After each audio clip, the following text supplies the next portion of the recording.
Auzubillahi Bismillahirrahmanirrahim. Today, the topic which are going to discuss here is Golgi apparatus. My name is Muhammad Saqib Khan.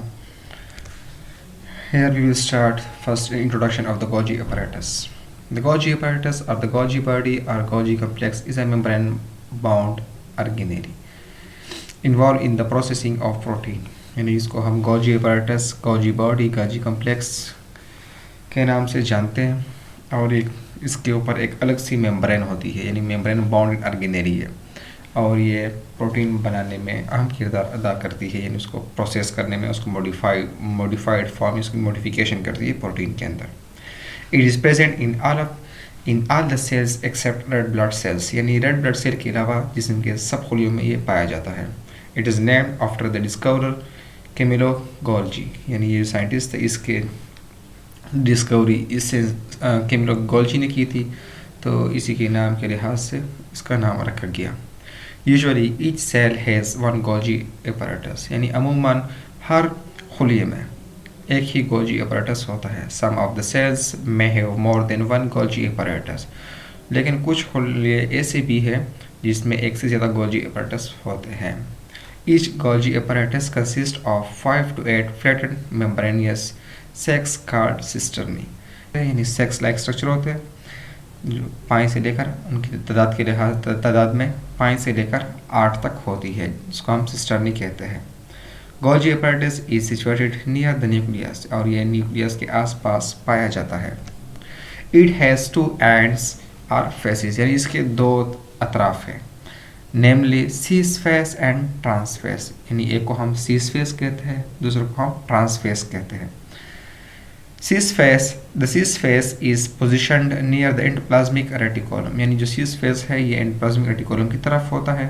Reticular vesicle come from endoplasmic reticulum enter Golgi apparatus through cis face यानी जो वहाँ से जो vesicle आते हैं जो endoplasmic reticulum से जो reticular vesicle होते हैं वो आते हैं और cis face जो होता है Golgi apparatus का उस साइड से ये Golgi apparatus में एंटर होते हैं यानी सीस फेस से जो वेसिकल है वो एंटर होते हैं एंडोप्लाज्मिक गोल्जी apparatus में. ट्रांसफेस और जिसका दूसरा फेस है वो ट्रांसफेस है. Trans face is situated near the cell membrane और ये सेल मेम्ब्रेन की तरफ होता है.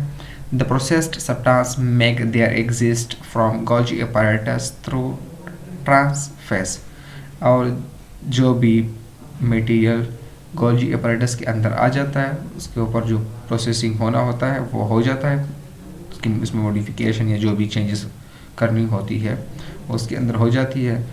जब वहाँ से निकलना होता है तो वो ट्रांसफेस के थ्रू ही गोल्जी apparatus से बाहर निकलता है. यानी अगर हम देखें तो ये हमारे पास इनकमिंग ट्रांसपोर्ट वेसिकल है ये जो ये लगा को नज़र आ रहा है और ये जो हमारे पास है ये सीस फेस है और ये जो हमारे पास ये सिस्टर्नी है ये 5 से लेकर 8 तक हो सकती है. इस अंदर जो पार्ट इसको हम लूमिन कहते हैं और ये जो ये वाला साइड है ये हमारे पास क्या है ट्रांसफेस है यानी जो राउंड शेप है ये सिक्रेटरी वेसिकल है यानी ये न्यूली फॉर्मिंग वेसिकल है यानी ये सीस फेस से गोल्जी apparatus के अंदर आ जाते हैं यानी एंटर होते हैं और ट्रांसफेस से ये बाहर निकलते हैं गोल्जी apparatus से यानी प्रोसेसिंग के बाद.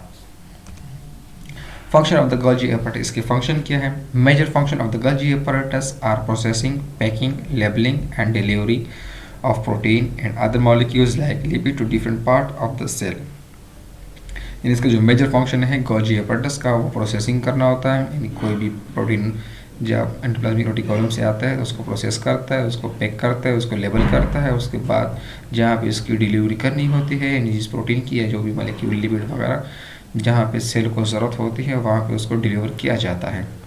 पहले जो प्रोसेस है हमारे पास प्रोसेसिंग ऑफ मटेरियल यानी वेसिकल्स कंटेनिंग ग्लाइकोप्रोटीन यानी जो वेसिकल आते हैं एंडोप्लाज्मिक रेटिकुलम से तो वो ग्लाइकोप्रोटीन के ऊपर मुश्तमिल होते हैं. And lipid are transported into Golgi apparatus या जो लिपिड हो वो भी इस गोल्जी apparatus में ट्रांसपोर्ट किए जाते हैं. Here the glycoprotein and the lipid are modified and processed यहाँ पे गोल्जी apparatus के अंदर ग्लाइकोप्रोटीन या लिपिड जो भी हो उसके अंदर मॉडिफिकेट हो जाती है, उसके अंदर प्रोसेस करनी होती है वो हो जाती है।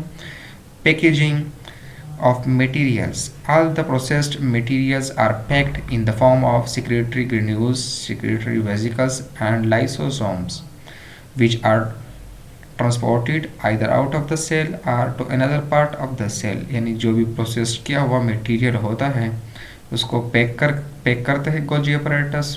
यानी कौन सी फॉर्म में, या तो सेक्रेटरी ग्रेन्यूल्स होते हैं, या सेक्रेटरी वेसिकल होते हैं, या लाइसोसोम होते हैं। इसको पैक करते हैं, उसके बाद ये तो हुलिये से उसको बाहर बेचा जाता है या इसी हुलिये के दूसरे हिस्सों में उसको बेचा जाता है।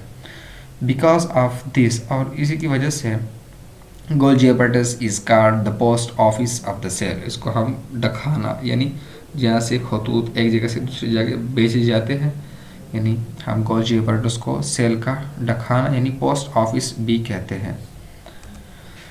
इसके बाद थर्ड पॉइंट जो है, labeling and delivery of material. Finally, the Golgi apparatus sorts out the processed and packed material and label them। यानी और आखिरकार गोल्जी अपरेटस जो है जो प्रोसेस्ड किया हुआ और पैक्ड किया हुआ मटेरियल होता है उसको लेबल करता है, यानी सच एज फॉस्फेट ग्रुप, इसके ऊपर फॉस्फेट ग्रुप अटैच करता है। Depending upon the chemical content for delivery, यानी distribution to their proper destination, और जहाँ पे उसको भेजना होता है और जो केमिकल वहाँ पे रिक्वायर्ड होते हैं इसी के मुताबिक उसको नाम दिया जाता है, इसको यानी लेबल किया जाता है और उसको डिलीवर किया जाता है। Hence the Golgi apparatus is called shipping department of the cell. और ये थर्ड पॉइंट है, यानी इसको हम क्या कहते हैं, शिपिंग डिपार्टमेंट, यानी चीज़ों को एक जगह से दूसरी जगह ले जाना। यानी ये हमारे पास सिस फेस है, ये जो ब्लू कलर के जो दो वेसिकल नज़र आ रहे हैं ये एंडोप्लाज्मिक रेटिकुलम से आए हुए होते हैं। यहाँ पे सिस फेस जो है इसके थ्रू ये गोल्जी अपरेटस के अंदर एंटर होते हैं। एंड ट्रांस फेस जो है, यानी जो रेड कलर के जो वेसिकल सेक्रेटरी वेसिकल नज़र आ रहा है, तो ये यहाँ से प्रोसेस होने के बाद ही बाहर निकलते हैं ट्रांस फेस के थ्रू। जो हमारा जो टॉपिक था वो था गोल्जी अपरेटस। उम्मीद है आप सबको समझ आया होगा। फिर भी अगर आप लोगों को कोई क्वेश्चन समझ ना आया हो या कोई क्वेश्चन पूछना हो तो कमेंट बॉक्स में आप पूछ सकते हैं, और इंशाल्लाह हम कोशिश करेंगे कि जल्द से जल्द वीडियोस अपलोड करते रहें, और आप लोग हमारे वीडियोस को अपने फ्रेंड्स अपने व्हाट्सएप ग्रुप में शेयर किया करें ताकि दूसरे लोग भी इससे फ़ायदा उठा सकें। तो मिलते हैं नेक्स्ट वीडियो में। थैंक यू, अल्लाह हाफिज़।